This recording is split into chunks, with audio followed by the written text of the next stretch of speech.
रमज़ानुल मुबारक में कुरान करीम को मुकम्मल पढ़ने और सुनने के लिए तरावी जैसी खुसूसी इबादत का एहतमाम किया जाता है, जिसको दुनिया भर के मुसलमान बहुत ही खुशो खुजू के साथ अदा करते हैं।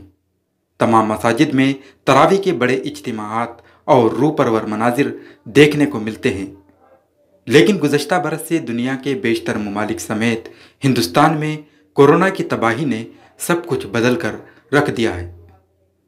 मुसलसल ये दूसरा माह रमज़ानुल मुबारक है कि जब मुसलमान इज्तिमाई इबादत से पूरी तरह महरूम हो गए हैं। रामपुर में इस्लामी स्कॉलर डॉक्टर सैयद अब्दुल्ला तारिक ने एक अनोखी शुरुआत करते हुए ऑनलाइन तरावी के एहतमाम का सिलसिला शुरू किया है।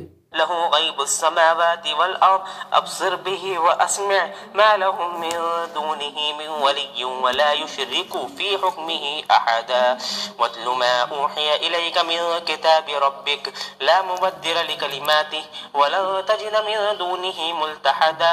इस मुतालिक सैयद अब्दुल्ला तारिक का कहना है कि कोरोना जैसे नाखुशगवार हालात में जब मुसलमान बाजमात इबादत से महरूम हो रहे हैं तो इससे इस्लामी इज्तिमाइयत के भी बिखरने के अंदेशे हैं। उनका कहना है कि यही वजह है कि वह ऑनलाइन तरावी का एहतमाम करा रहे हैं ताकि कानून पर भी अमल हो जाए और इस्लामी इज्तिमाइयत भी ना बिखरने पाए।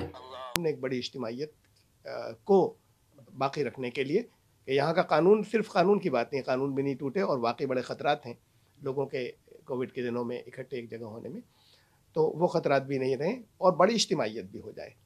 तो उसके लिए इस मॉडर्न टेक्नोलॉजी जो है वो हमारे सामने आई और हमने उसका इस्तेमाल किया।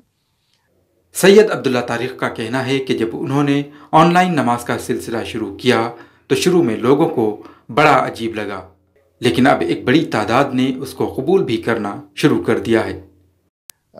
लोगों को बड़ा अजीब लगा कि ये तो कोई नई चीज़ दिन के अंदर दाखिल कर दी बहुत बड़ी तादाद को। तब से रेगुलर, फिर उसके बाद पिछले साल रमज़ान के अंदर ईद की नमाज ऑनलाइन हुई और तब से रेगुलर लगातार हर जुमा जो है वो जुमा ऑनलाइन हमारा चला आ रहा है और अब तरावी रमज़ान के अंदर तरावी ऑनलाइन चल रही है। तो कोई नई चीज़ नहीं है, सिर्फ टेक्नोलॉजी का इस्तेमाल है। असल बात यह है कि कोई नई चीज़ नहीं है ये। जब लाउड स्पीकर आया तो वो भी एक नई चीज़ थी, तो नई चीज़ वो खाली एक टेक्नोलॉजी का इस्तेमाल था, आवाज़ को ज़्यादा दूर तक पहुँचाना, वरना ये कि कोई नई चीज़ नहीं थी। ये दीन के अंदर ये कॉन्सेप्ट दौर अव्वल का है कि इमाम और मुक्तदियों के बीच के में कोई दीवार हो, कोई नहर हो, काफ़ी फासला हो, जहाँ शर्त ये कि आवाज़ जाती हो, ये शर्त है। तो और फिर बाद के दौर में ये हो गया कि लाउड स्पीकर के जरिए आवाज़ जाती हो। तो वो नमाज हमारे ये दौर अव्वल से तय है कि वो नमाज जुमा हो सकती है या नमाज बाजमात वो होगी, ठीक है, जहाँ पर किसी मजबूरी की वजह से दरमियान में रुकावटें हो जाए और चाहे वो लंबी रुकावटें हों, सड़कें हों, नहरें हों।